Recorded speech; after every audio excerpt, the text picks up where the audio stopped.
Hi guys, hope everyone's doing well.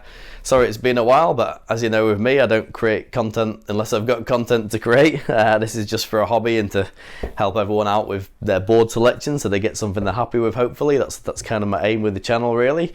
It's been a wee while. I've been riding a bit more of my longboards and mid-lengths. We're middle of winter, well, we're just getting out of winter now. Surf's been a bit consistent. I've been eating a bit too much and all the rest of it, so I've been more on my mid-lengths and longboard recently. This one is the Skindog Ova, which I've been waiting for a wee while. This is in the Thunderbolt technology, so I was really keen to get a mid-length in the Thunderbolt technologies because I've got a couple of longboards in the tech and I really like it. It's very expensive, but it's really durable. The flex pattern's good, and it just feels good. It looks good. The designs are good, and it's like, you know, you don't have to buy it multiple times if you get the right model and the right board for you. Like, it's quite durable. You're not gonna wear it out.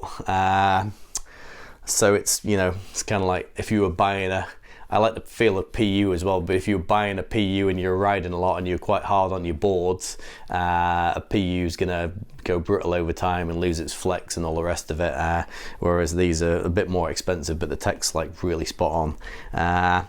So this one is 7 foot, 22, 2 7/8 and 47 litres, which I wanted to be in that 7 foot range. So when I go for a mid-length, I like to be able to, I'm looking for something I can duck dive. It's a bit of a mental barrier for me, but I usually go like 7 foot or a bit less, and 47 to 52-ish kind of litres. And then after that, I probably wanted to step into something more like 7, 10, 8 foot. I should probably give some more 7.6s a go because they're probably great boards, but I have this kind of like mental block where if I can't duck dive it, it almost might as well be quite a bit longer. And then if you get something in mid-length that you can still duck dive, that still paddles well, it kind of gives you that middle ground between your longboard and your shortboard. So that's kind of why I go for it. So yeah, as I say, this one 7.0, 22, 2 7/8, 47 litres. They do a 7.6 at I think it's 53 litres, and the 8 foot I believe is 60 litres. So there's 3 different boards there that could all be equally nice for people. You know, if you were looking for a mid-length or an eggy mini-mal or something with even more paddle power, you could go right up to the 8 if you didn't want a longboard, or you just want something a bit different, or a step down for your longboard.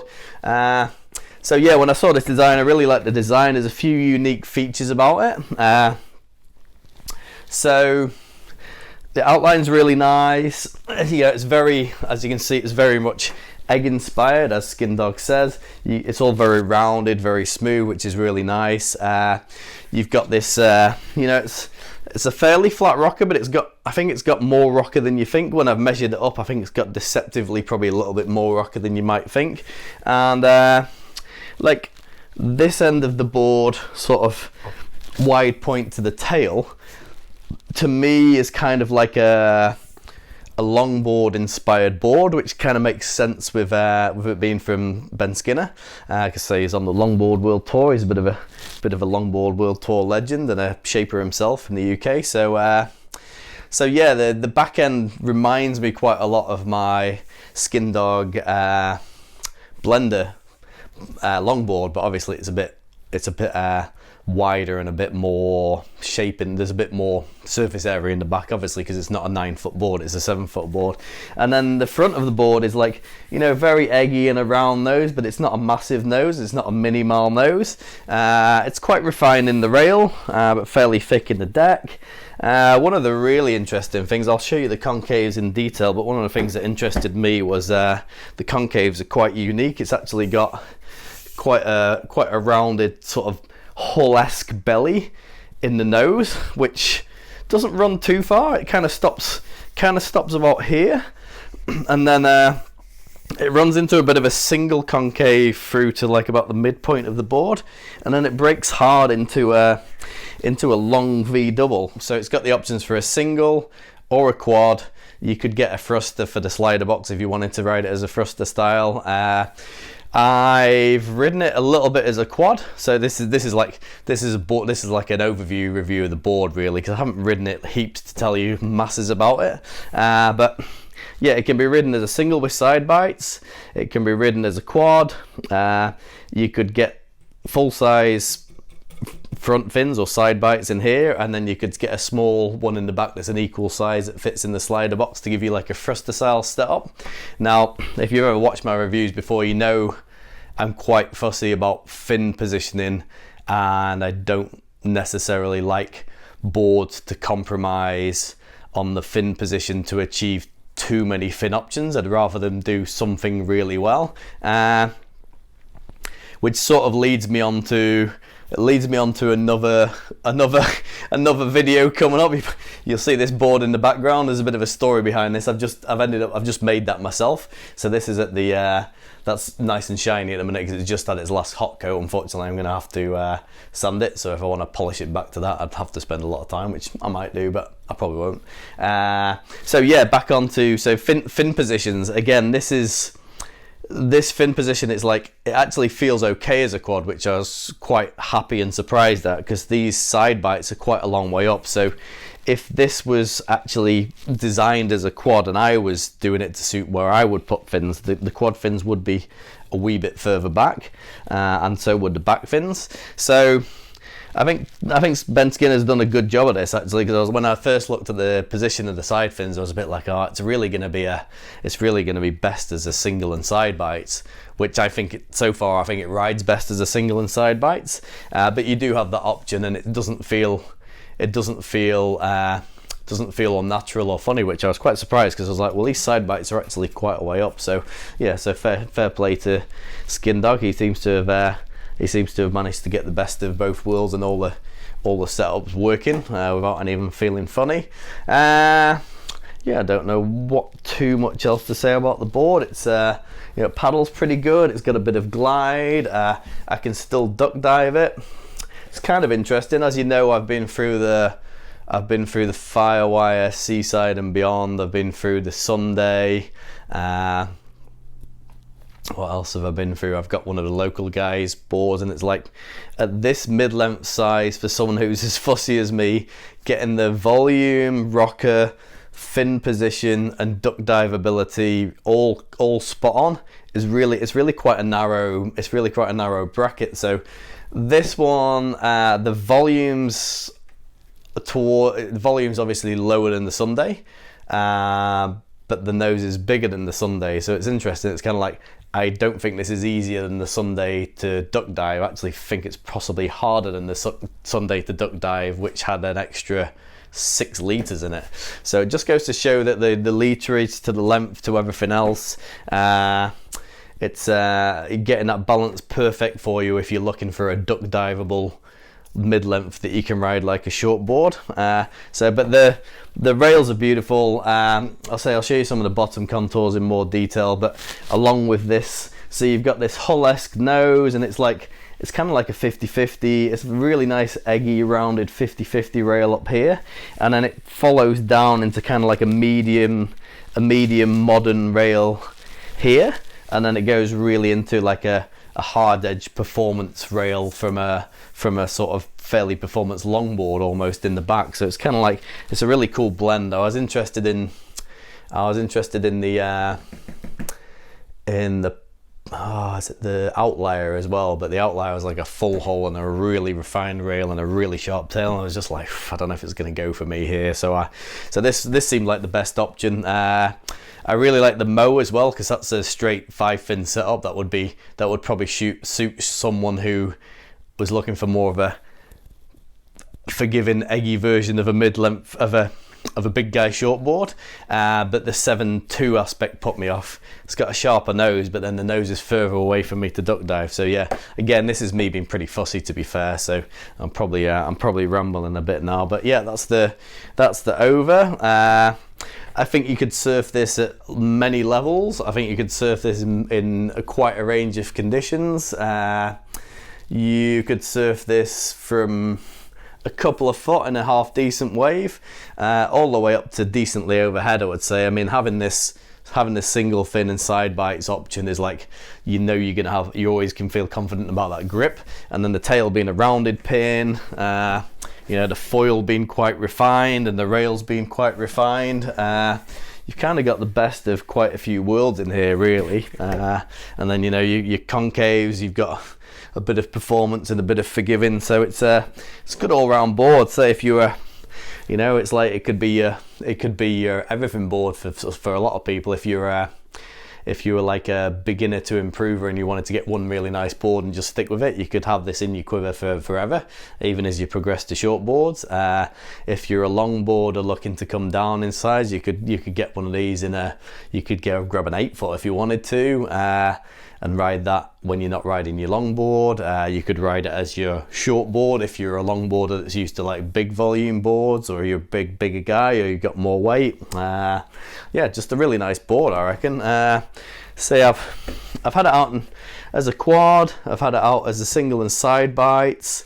Ben Skinner himself recommends fairly large side bites, and you know, basically like a large sides and a slightly smaller but still quite a decent sized back fin. Like if I was riding it as a single fin, I would ride a bigger fin than that, but obviously I wouldn't have these in. But this is still not a small fin by any means, so it's like the board seems to quite like a pretty decent amount of fin area, which I was quite surprised at. So I basically, this setup is the same setup as I have in my 9-foot Skindog blender. So this is like my performance longboard fin setup, and it seems to work quite nicely in this. So and again, it's like that gives you, this can give you a sort of relatively comparable feel, but in a smaller size. You know, having the round tail and the similar rails and the similar fin setup, I think there's kind of some advantages to that. And you know, again, I'm getting, you know, I'm 45 and, you know, I've had a back surgery and I'm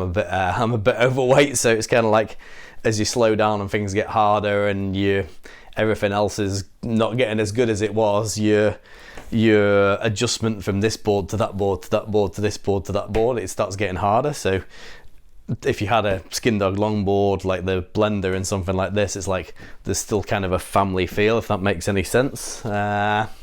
So yeah, say single fin, single and side bites. You can go quad. If you go quad, you could go for something like just a large, standard large set, like a large Almerix quad set, DH, DHD. You could go all the way up to those big Harley Ingleby quads if you wanted to. You could get the Harley Ingleby thruster set, which would give you a decent sized thruster setup and something that goes in the longboard box. You'll probably even see people riding these with just straight twins in and stuff, which again, I always think that you should be riding the right fin position for the right board, but that's, you know, if it works, it doesn't really matter. So yeah, that's about that. I will show you around the concaves, and let's say just I think a really good all-round board that like anyone could ride. You know, it's probably not as much of a paddle beast as the Sunday was, but it's got a kind of nice glidey feeling and still very like refined, so you'll definitely know when you've got a rail in. I've first few rides I was struggling to know what to do with it, because it's like, I think when you first get on some mid-lengths that have got some performance snuck into them, you can kind of over surf them if you're not careful. So it's like the board is refined enough and maneuverable enough to do some decent turns, but it responds better to you riding a little bit smoother and slower. So it's kind of, I think Skindog was saying this, he liked that it was like you can have that glidey feel, but then you can still do things that you want to do when you're in the critical section, whereas I'm probably trying to push it to my ability, you know, like I'm probably trying to push it into stuff rather than just being more flowy. So yeah, sorry, that's probably a bit of a ramble for me, but again, nice board. If you want to know a bit about my thoughts on boards and being able to make your own boards or going for a custom, you might want to stick around for my next video. I'm going to do a quick review of this board that I've just made, which is basically, I'd finished making boards as far as I was concerned, but this has come about from me being like, I'd gone for the seaside and beyond, and there was things that I liked it, but there's things that just niggled me a bit. Again, I think I'd explain this. I think it suits the Machado quads that are designed to go with it, and I've not got on with those, which is crazy because everybody else loves them. The Sunday, I don't really like twin fins that much, so I always feel like with those Machado quads and twin fins, I always just feel like I'm sliding out when the waves get a bit bigger. Yeah, to me it must just be something with my riding, but it just feels like they're okay when you're tracking down the line, they're okay when you're setting off, they initially engage a rail okay, but the minute I want to push against something, it's just like, it just feels like I'm just sliding all the way. So the more I push, the more I'm losing the board, whereas I want something to hold and grab, which is again why I like the quad fins and the single and side bites. So my preference is to quads, but a lot of I'm surprised this one worked well actually, but a lot of boards have made the sacrifice of, like, you know, it's a single with side bites, so the fins are actually further up the board, so technically it's possibly not going to work, it's not going to be optimal for quads. So I like the Sunday shape, I like the Sunday volume, I just didn't like the Sunday fin setup, so I've basically gone ahead and made a board that's like kind of the best of the mid-lengths that I've been riding. And actually I was really lucky because this turned out quite well, because that's the other hard thing, is like you can have all that, you can measure everything up, check everything out, have a million numbers in your head, and you fettle away at something a bit too much and you've lost the shape you were trying to get. So I'm really happy that this has come out pretty much exactly how I wanted it, and this has got a quad setup with a single fin box, so it's like, instead of single fin with side bites and a compromised quad, I've got a quad that would ride as a compromised single and side bite. So to me, this will be ridden as a quad specifically, or it will be ridden as a single fin specifically, and that's me. So it's like, if you took the Sunday and you made it a quad and a single fin rather than a twin and a single fin, that's kind of me. So it's kind of funny because when I had the Seaside, when I had the Sunday, sorry, I was actually debating hacking out some, I shouldn't say hacking, but very carefully and precisely putting some extra fin boxes in the back to make it a quad, but then it's like the twin fins were a bit too far back for where I'd want a quad. So there you go. Once you start being able to make your own stuff and you can put things where you want them and you know the feel you want, you probably start getting way too fussy for your ability. But anyway, pretty happy with the result on this. So if you're interested in that, stick around. All right, cheers guys. I'll go through the concaves and send you on your way. See ya.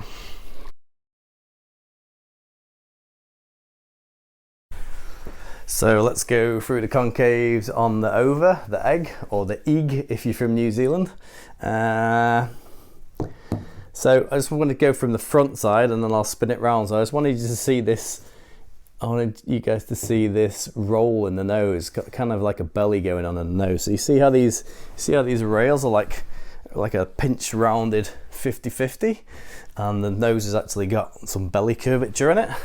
I think that's designed to basically split the water and be quite forgiving, so give you like a little, you know, imagine like a skimming stone when you're paddling the nose into the water. So I'm not a super expert on concave, so I'm not hydrodynamicist. So yeah, and then that, you see it's like blending out there, so these are rolling from like very pinched 50-50, and they're starting to round out a little bit more, and then the rolls disappearing into a little, you can see a single concave starting in there, but you can see that the tuck and the side roll is still there, so you've still got this, like the nose, for a wide nose, the nose isn't going to catch massively, and then you should be able to hopefully see there we're going down into like, basically it's single, but it's got some double in it even from there, so you can start to see the single with double inside even from like halfway down the board, and then that starts turning into a very aggressive double down the back on the way into the fins, and then that starts to get some V in it as well. So, but I'll just I'll spin the board round so to go from the back as well. But see, there's those rails at this front side. You can see how rounded and pinched and thin the nose is, but wide shapes, so it's like still keeps it fairly duck diveable even though the shape's wide. And then you know, there we go at the back, like you're talking, you know, this is quite a refined tail at the rail. And back down again. I'm too lazy to take the fins out, sorry, but you'll get the general idea for sure through this. So again, as I say,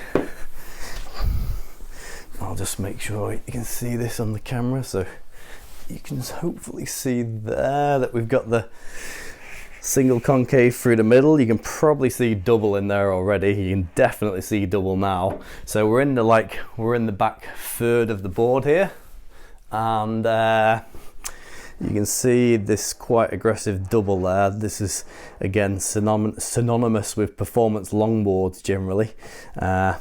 And you can see how we're starting to get a bit of V there. So I'm gonna have to come up and through the fins and onto here, and then you can start to see there that we've actually got a fair bit of V as well as the double. And then as we go off the back, that V and double is still there, but just starts to chill out and then flatten off the tail.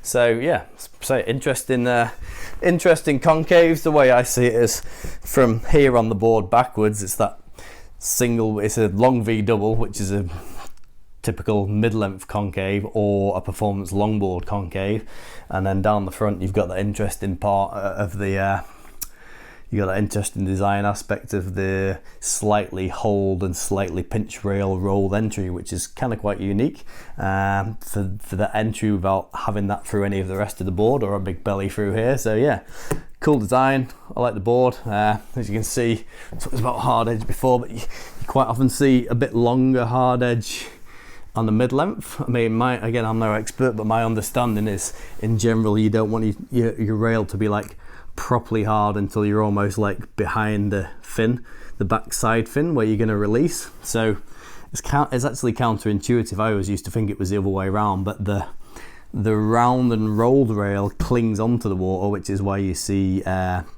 longboards with lots of rounded and rolled edges, because they want to suck and just keep in the pocket. And then the backside is actually to release. I actually always used to think that the sharp bit was to grip, but it's actually a complete opposite. So there you go.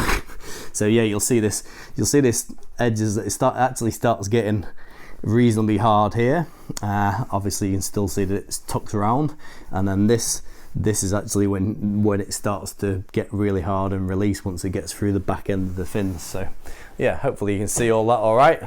Thanks for watching, guys.